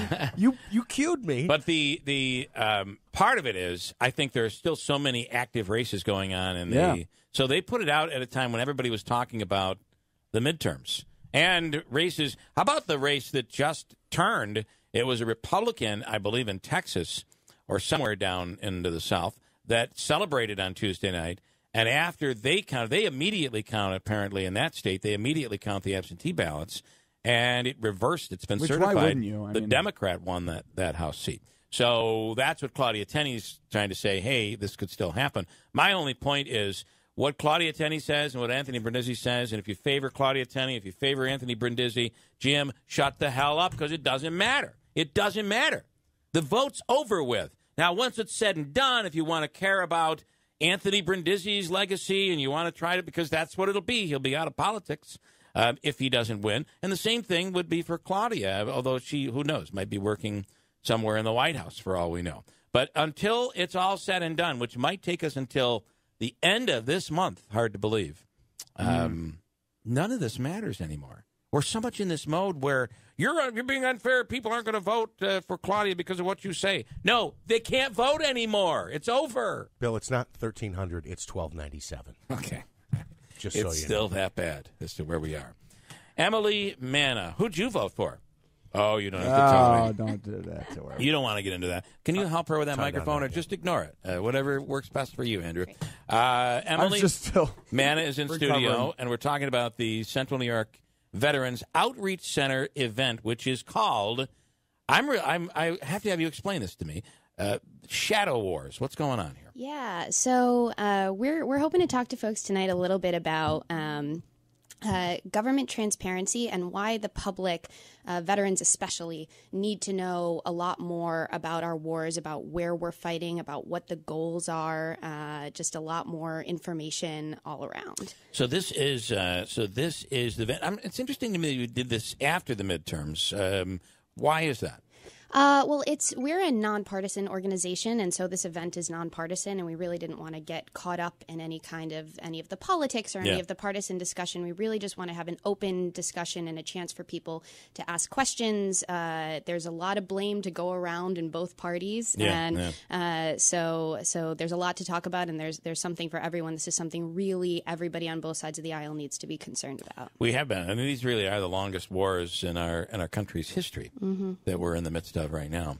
And what is tell us, what group are you with? Are you with the Veterans Outreach Center? No, so I'm actually with a group called Open the Government, and we are a nonpartisan, nonprofit coalition of over 100 organizations on both sides of the aisle that works for government transparency and accountability. And we're actually based in Washington, D.C. All right. So people will come out and shadow wars because these things are going on, and what you're implying is that we as Americans probably don't even know it's happening. That's right. We saw it in Saturday Night Live. It was really easy for him to make a joke about a veteran that had lost his eye. It's like we've been desensitized to all of this. Also, we use the National Guard, and I do think we use a lot of paid forces throughout the world, right? Yeah, that's right. Contractors. All right. So where, when, and how does this work? So the event's tonight at 7 o'clock at the Central New York Veterans Outreach Center, which is 726 Washington Street in Utica. It's going to be myself, local veteran Heath Phillips, as well as Utica College Assistant Professor Dan Tagliarina. So looking forward to a great conversation. Any other questions here? Two things quickly. Heath Phillips, was he was just running for Congress or had run for Congress recently? Is this the same guy or am I confusing them? Yes, it's the same guy. And the other thing is Open the Government. So you look to call for an end to the wars or just an understanding of why we're there? Yeah, no, we're not an anti-war organization. We just believe that this, going to war is such a big deal. We're putting lives at risk. We're spending tons of money. The average taxpayer has spent something like $24,000 since the wars have started. That's a lot of money for most people, right? And we just think that people need to understand what's happening before we make huge decisions like going to war. Well, and I know you're a nonpartisan organization, but there has to be some recognition, too, that these wars or the course or the mission changes with every new administration, and it feel like kind of everybody's left to just pick up the pieces from that. Yeah, that's right, and it's been expanded, obviously started in the Bush administration, expanded under Obama, expanded again under Trump, and all these expansions are going on without the real public debate that we need to be having before we start sending troops to places like Niger and Libya and Yemen and places that most people don't even know we're at war. Texas. Sure. Yep. The border. Stop the invasion. Got to stop the invasion. You know that this is and I'm wondering how much of the history you know about. So, do you know that there was a change? Obviously, we had a draft during Vietnam, right. And then the philosophy changed because there was upheaval. I mean, why are we being drafted to go to these wars? So we became much more of a volunteer military. But the other thing we did is we began using the National Guard, and these people, oftentimes who thought they were just getting in to be able to go off to college, have done 2, 3, 4 tours, and it's all done quietly with Americans just going on, and we're doing our things, and we pay no attention. Right. So, will you get into any of that? Yeah, I would like to talk about how the burden is so disproportionately on such a small number of service members and families at this point, and so most people don't even understand how these wars are really affecting us, affecting the country, and the huge strain that it puts on the country financially, that it puts on these service members. 1 in 4 homeless Americans is a veteran. I mean, this is a huge strain that we're obviously all bearing together as a society, but most people don't understand how that works. Fair enough. I think it's worth talking about. It's tonight, 7 o'clock at the Veterans Outreach Center. And I do want to say Emily Minna is a graduate of Whitesboro High School, so a local girl, and she's doing awesome things. Okay. Thank you. I'm also a friend of hers. So. Very nice to say that about her, Andrew. Good. Thanks, Andrew. Okay. All right. Well, thank you, Emily. I appreciate it. Thank you. Thanks for having me. Jeff's been waiting for a little bit. I want to get him in on the Sessions issue. Jeff, you're on the radio. Good morning. Hey, Bill. Hey. So I got to tell you, with the whole thing with Jeff Sessions, this used to be my favorite segment of The Apprentice. When, you had Trump sitting there in the big chair at the conference table, and he goes, Jeff Sessions, you are fired. Asked to resign, please. Yeah, you're right. 1 page, single space, It was seriously, if yeah. he's forgotten how to use the words "you're fired," he should ask the American people. We did it just the other day to a lot of Republicans. And just locally, we did that to Jim Zecca years ago. Oh, wow. Well, James is still out there. Well, I see your politics. But it is interesting that it was not a firing, but we know what it really was, though, right? It was the president saying that he wants Jeff Sessions to go. But yeah, I guess it wouldn't be as impactful if on The Apprentice they said, and we're asking you to resign. Yeah. I mean, he your had resignation. No problem, saying you're fired to a bunch of second-rate celebrities, but Jeff Sessions, he has to make sure he asks him to resign. Very interesting. Off with that. I get your point, Jeff. Thank you, man. Bye-bye. Funny line on Zecca, too. Thanks for that. Oh, I missed that. Quick break. Hold on. We're going to do the beer of the week. It is this, by the way, is called the Buried Acorn Brewery, and it's new out of Syracuse. And Nagel's is working there, and it's our craft beer of the week. It's next on WIBX. Any other hate mail? I love the hate mail. Any other? None. No. Jim Zecca piping in. Nope. Jim, you all right out there? Jim just sent in, though, but this is the same thing we talked about all morning. News reports need to be updated on the number of votes separating. What is the headline here? 200 missing votes recently found by Broome County Board of Elections. So that's what it was at 1,400, and now it's down just below 1,200. So the lead that Brindisi has, but I think this stuff. They wouldn't have found them. In an election like this, that there's going to be people going to come in and take a look. So the Claudia Tenney team is going to come in. The Anthony Brindisi team is going to come in, especially if it's even close, as this was predicted all along that it was going to be close, right? Just the headline makes me laugh, his implication, though, is that they were hiding them. Yes. They didn't. So why would you hide 200? Why wouldn't you hide 1,000? 2,000, yeah, right. Why 200? Sure. Jim, you're barking up a goofy tree, man. The other thing is the way Soros only had enough to buy 200 votes. Is that what it was? Yeah, it wasn't 2,000 votes. I knew it was something. And Jim, we're having a little fun at your expense, but the 200 missing votes recently found. It's like when someone calls a station and they're like, "Listen, I was on Genesee Street. I lost a bag of handkerchiefs. Can somebody like somebody was walking around? I had 200 Claudia votes in this bag. I don't know where they went." Yeah. The implication that there's monkey business going on is ridiculous because I don't think you could get away with even. There's too much scrutiny here. You'd expect this is a congressional race. Trust me, there's probably as much scrutiny in any race Jim Zecca was in because he was in there looking through the ballots and anything that was thrown out. But there's also these ballots where people come in and maybe they haven't voted in a while, and their name's not on the list. So you can do an affidavit. Sure. So those have been looked at. But I just wanted to break down, if I could, where we're at right now. And again, don't call up and yell and say, I think your numbers are wrong. All I'm telling you is that according to the Board of Election, we're going to be looking at about 17,000, somewhere in that range, absentee ballots that have been mailed out. That does not mean that 17,000 are definitely coming back, but those are the ones that are mailed out. And it looks like the difference, Anthony Brindisi has a lead that is about somewhere in the range of 1,200 votes in the lead, right? Mm-hmm. And I think I saw a number that 13,000 had already come in as of yesterday. But other people are throwing around the number 20,000. According to the Board of Elections, 20,000 absentee ballots were not sent out. I wonder if that's when we say 17,000 absentee ballots were sent out. Does that include military ballots? That does include that. Oh, it does. Yeah, okay. But the difference on the military ballots, and this is where this gets a little tricky in terms of time and why this is going to take a while, is that military ballots are given extra time to come in. I think they don't have to be at the Board of Elections until the 19th, versus I think all other ballots is the 13th. So, but we can clear all this up. Probably not for Jim because he won't trust anything that this next person says. But Assemblyman Anthony Brindisi probably has as good of an eye on this as anybody out there.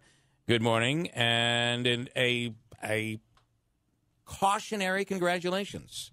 Anthony, morning. Good morning. How are you? Cautionary, thank you. I must say, Oswego, because everybody called it before Oswego came in, and Oswego came in very strong for Claudia Tenney. But I have to say, your speech was very inspiring, I thought, on Tuesday night. Well, it's meant to really go along the same line that I talked about in this campaign about bringing people together. And whether you voted for me or didn't vote for me, I want to represent all the people in this area, no matter what your party is, no matter what your background is. Once you're the representative, you represent everybody, and that's how I want to behave as a congressman. Will you represent Jim Zecca? I will absolutely represent Jim Zecca. I've always represented Jim Zecca, and I'll continue to represent Jim Zecca. Absolutely. All right. So can you tell us where we are right now? And you're basically still, at least the reports I saw last night, very confident and feel that this is going to come back pretty much in line with where the election went, which would mean it would be pretty close, and you have a 1,200 vote lead. What do you know this morning that we didn't know on Tuesday night or maybe yesterday? There's really not a whole lot more. I mean, essentially, what we're saying is we want every single vote to be counted. Obviously, all the absentee ballots, all the affidavit ballots, all the military ballots need to be counted. But we're very confident that when those are counted, that we're still going to be victorious here. And if you look at the areas that a lot of those ballots are coming from, Broome County, Oneida County, those are areas that we won. So we're confident, as past trends have shown us, that the absentee ballots generally shake out the same way that the general election results do. So we think we're going to be okay. And with 1,200 votes, that would be a big change to be able to pick up that 1,200. It would be a big change, yeah. And the affidavit ballots. You look at where they're coming from. They're coming from areas that we perform very well. So we think they're going to be going in our favor. And same thing with the absentees. We won Broome County by almost 8,000 votes, and you have a bulk of those coming from Broome County, and we think they'll be very similar to the results we saw there. So. We're moving forward. Do you believe there's an implication this morning from Mr. Zecca that how did those 200 votes come up missing? Is there some sort of a conspiracy going on here? The fact is, though, if anybody was going to break the law and hide votes, why would you do it with 200? Wouldn't you do it with a little larger number? Yeah, I'm not aware of any wrongdoing anywhere in the district. It's ridiculous. Yep. Andrew. So my question would be with regard to, we talked a lot about the different campaigns, yours and Congresswoman Tenney's. How much did you spend time really on the absentee ballot portion of the campaign?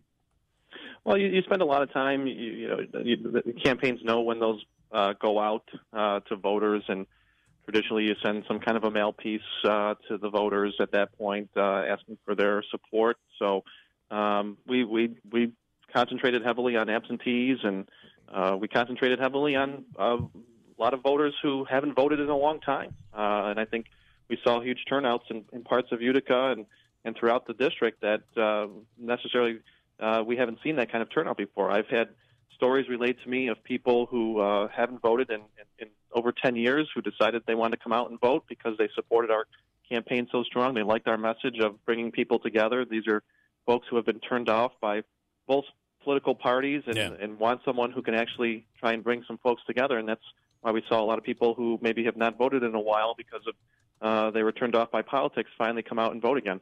Just a quick clarification on the absentee military and affidavit ballots. As Bill pointed out, you got to wait a little bit longer for military ballots to come in. Absentee ballots, I believe, is 5 days.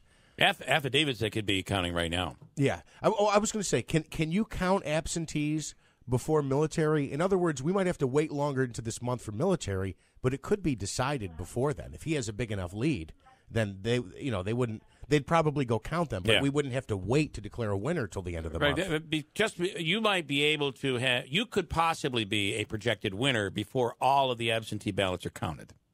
It's possible. It's possible. Yeah. Like I said, though, before we want every vote counted, and whatever it takes to get that done, I'm willing to wait. Tell us something that is memorable for you on Tuesday night.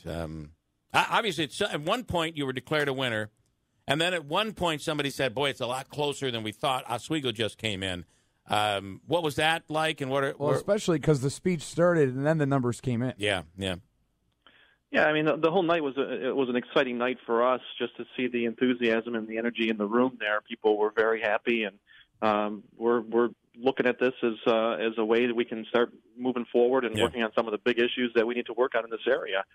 We have a lot of challenges in Washington, and I want to be a part of the solution, not a part of the problem. So I was excited that night. There was a lot of energy, and now I'm catching up on my sleep. I really was like, at some point, he's just going to drop an F-bomb here and be like, you were excited, and you didn't, by the way. You were extremely respectful.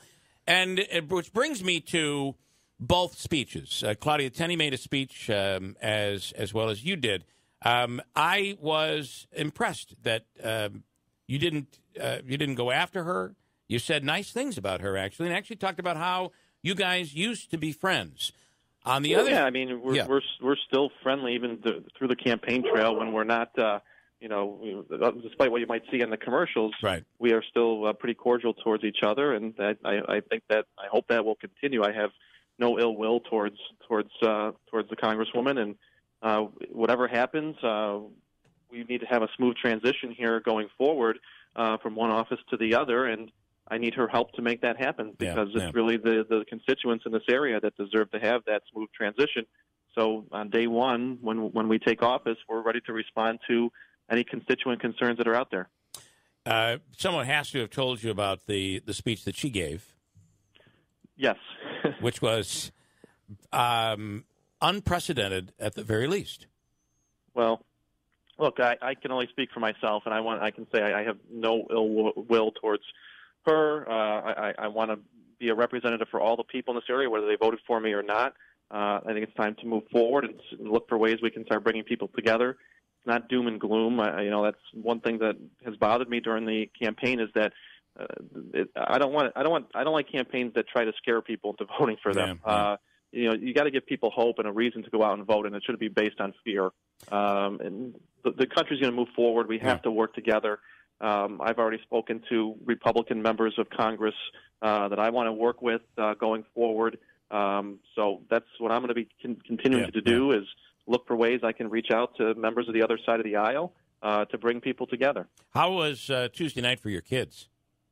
They were very excited. I think they're very in tune and they're very familiar with what's going on in politics, more so than I was back then. We were talking about one of the neighboring congressional districts, and my son was able to name the current incumbent and the district number, and I'm like, well, how do you know that stuff?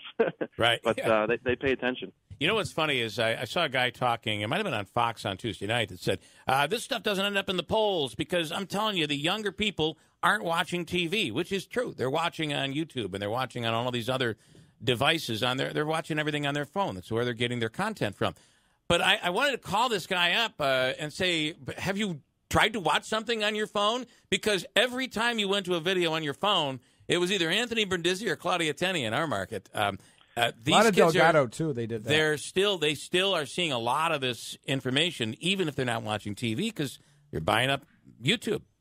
Right. And we're seeing, the college students and the young people that came out to support our site, I think, was amazing. If you look at some of the numbers that came out of Binghamton University in those areas, we saw record numbers of voter turnout, which is impressive. But I think we took a lot of time spending time on talking to young people about issues that they care about because we want them to be engaged in the process as well. So, I wrote a story earlier in the week about this race, and it was, I felt, giving the advantage to your campaign, which is not me in terms of personally who I would want to vote. I'm just saying, based on the work that was done, I felt that your plan, your strategy would work better, and that was that ground game, all of that work you did on knocking on doors, and it seemed like it was a completely different campaign from what, it was a different campaign from what Claudia Tenney did. She had the president's support and people within the inner circle. So for those that are wondering, that intense ground game, which I think because you're at a deficit in this district, a deficit because Republicans outnumber Democrats, that ground game, does that intense effort and that advantage that you feel you had, does that carry over to the absentees? I think it will. I believe it will, and that's something I said right along, even before the election. I said in a race that's a toss-up like this, where it's 1 or 2 points, the ground game is what's going to make a difference. But I couldn't do the ground game without the enthusiasm and the level of support we had from our volunteers. Yeah. Going into this past weekend, as we were focusing on our Get Out the Vote efforts, we had over 1,000 volunteers each day, Saturday, Sunday, Monday, Tuesday, going into this election, going out there throughout the district, knocking doors, making phone calls, and I knew that was going to be worth the extra couple votes that we needed to really make sure we got people out there. I do say, in my story, I said that you knocked on 200,000 votes, on 200,000 doors. Not you necessarily, but and then it was. When it was all said and done, we knocked on over 300,000 doors in this campaign. 100,000 doors, and I truly believe that at the end of the day, that's going to serve as the difference. A listener asking the age-old question: will you vote for Nancy Pelosi? No. Okay. Well, the president said everybody should. So isn't it funny how the president, Anthony, is saying? I like her. I got to tell you, she's earned it. I think we might have a few Republicans that'll vote for her. It's almost as if the president's trying to encourage this. Well, that's what I was trying to tell Jeff yesterday. I was like, isn't it interesting? That's the point I was trying to make is, all the Democrats who campained on not voting for her, now Trump's saying going to vote for her. Yeah, but that's an attempt she to deserves it. If I hear him say that one more time, she deserves it. Anthony, it's pretty clear this is the president having some fun. At least in my opinion. But so you will not vote for Nancy Pelosi? That's correct. Right. Anyone in mind who you think should be the leader, the Speaker of the House? No, I mean I've talked to a number of members over the last day. I can't say there's anyone that's come forward yet that's expressed interest. But I'm going to take a wait-and-see approach, and I'd like to meet a lot of these folks in person. I'm not going to vote for anybody until I meet them in person and shake their hand and get a chance to talk to them. So hopefully over the next couple of weeks I'll have a chance to do that, and then we'll make a decision going forward. It's funny. I think the one thing that came out of this campaign and out of this Trump presidency that's really sad is, before 2016, photographers oftentimes would go out into nature and find a nice swamp and take beautiful pictures of nature. And now the whole swamp has just been demonized. Been given a bad name. Been given a terrible name. I know, it's awful. Swamps are a part of ecology. It's a part of our ecosystem. It's okay, I know. Swamps have feelings too. Swamps have feelings too. Favorite commercial though has to be the alligator and the woodchuck and the swamp, and that was kind of a funny spot. My favorite commercial is the kids. That's the one we get more compliments on than any other commercial from the campaign. Is one where we have the kids in it. This has been crazy, about a year and a half worth of this, and it'll be concluded. Your best guesstimate would be, at least by the end of the month, we should know. That's what we're hoping right now, and we got to let the process play out. And you feel that there is a balance between the two in terms of absentee ballots that are out there. You feel it's pretty even between Republican and Democrat ballots that have been sent out, and then you have independents as well. Actually, we think there's probably more Democratic absentee ballots out there. Okay, interesting. All right, Anthony Brindisi, we appreciate the fact that throughout all of this, you've come on the air and answered our questions. I appreciate it. Anytime. I appreciate the opportunity. We all appreciate it. Thanks so much. That is really the big thing for us anyway, is that, and I really feel that having him come on, I think they began to realize, at least his campaign people, but he never stopped. His campaign people realized, we put you on that show, and she doesn't have to go on the show. She won't come on. So they can't ask her tough questions, but we still asked Anthony Brindisi, I believe, very tough questions. Open the door to phone calls, and people that didn't want to go on and have their voice on the air, they would text in or send in questions. And I think the feeling was it's becoming a disadvantage for Brindisi because we're getting him on and asking these tough questions and kind of hammering him from time to time. And she didn't have to go through that same softballs, Bill. Softballs. That's all you throw is softballs. Well, then those people that didn't like him are guilty of it as well, because had you called in and asked your tough hardball question, you could have, right? That campaign was pretty inspiring. I voted for Sherry Boehlert. I voted for Richard Hanna. I voted for Ray Meyer. And I didn't vote for Claudia Tani in 2016, but I was able to have a civil conversation with a lot of my friends about the New York 22 this year, and it wasn't as vitriolic as Trump versus whoever, Trump versus the world. Tough to have a conversation today about politics. It really is, too, especially in my line of work. Yeah. I work in bars all day. Yeah, So after a couple of beers, people are honest. Ain't no filter there. No, very honest. But it was very inspiring. Sit tight. I got to play some commercials here because we're way behind. And I want your beer of the week we're going to do, and then we'll wrap this up. For a Thursday morning at WIBX. Nagel, good morning. Good morning. Good morning. Good morning. And you are now working with the Buried Acorn Brewery out of Syracuse. And what have you brought in here today for us? This can is incredible, by the way. I forgot that I already brought in our double IPA because I was at the Comets game, courtesy of you yesterday. So thank you very much for those tickets. WIBX night. Everybody had a great night. So I brought in our double IPA again. I forgot that we had already tried it. But good news is it's really good. Thank you. Love it. The good news is I definitely need it. We all look a little worse for wear. Yeah. But I always look like this, though. My allergies. I'm allergic to the morning. This is full-bodied, flavorful, and hoppy, all of that. Yeah, and high in alcohol. High gravity. Yep. Yeah. But, so it's like a meal. Yeah. Double IPA. Explain again, if you could, the difference between IPA and double IPA. Oh, double IPA is going to use kind of twice the ingredients. You know, so it's going to have a big malty backbone in order to get that high alcohol content, and then to balance that, you're going to use a ton of hops. So we put in 600 gallons of this, we put 400 pounds of hops. Wow. So yeah, it's a lot. It's pretty expensive to make. And the good news is, we want to reciprocate when we can with our partners in the New York State farm breweries and stuff like that. So I'll be bringing in the breweries that have us on tap as a guest tap. So I'll start bringing in stuff from Woodland, hopefully Copper City, Good Nature, and many, many others. You know, these things are popping up like dandelions around here. So we're very excited to be in this field in New York State, and we want to spread the love. So could you talk a little bit about the can? So when this is available in Better Beer, all your Better Beer stores. Okay, explain the can market if you could. The Cliffs as well, and in certain Cliffs. Yeah. Okay. Yeah. Explain the can because it's a little psychedelic. Yeah, it's like a dragon. It's like It's been a long week. I mean, it's shooting fire and all of that. Yeah, so all of our beers have featured Syracuse artists on it. So next week we should have the Saison ready, and that'll have a brand new can, brand new label, and a lot of people get excited about the cans. Yeah, we didn't spare any expense on the experience. You know, we could put it in some nondescript packaging and just have it be no fun, but we're a little family-owned brewery, and we want to have some fun. All right, cool. I love the crazy shininess to this. Yeah, game, there is some craziness. Littlest there. things excite me.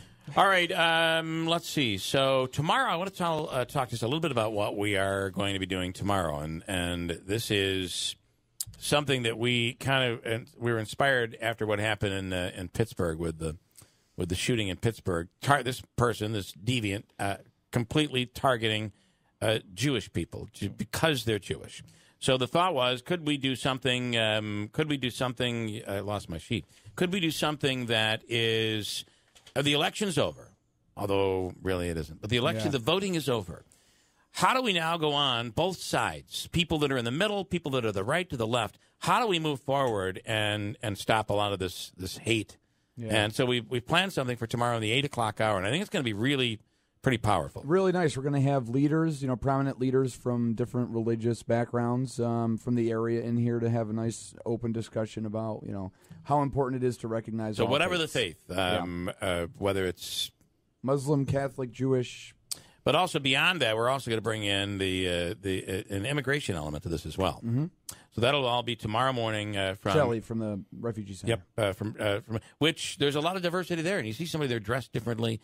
I do believe that this area has been incredibly open to. I mean, we're helped population-wise. Utica is quite the melting pot when you think about it. Certainly. Oh, and I think we've been really pretty amazing. Did you try to give me? Keep moving it. I'm sorry. Why are you doing that? I do need it. My attention is my attention is brutal. Mine is too. Anyway, it's tomorrow morning. It's tomorrow morning in the 8 o'clock hour. I think it's going to be really worth listening to, and we'll have a lot of different opinions in tomorrow. All right, we got to go. Back here tomorrow morning. Enjoy your day.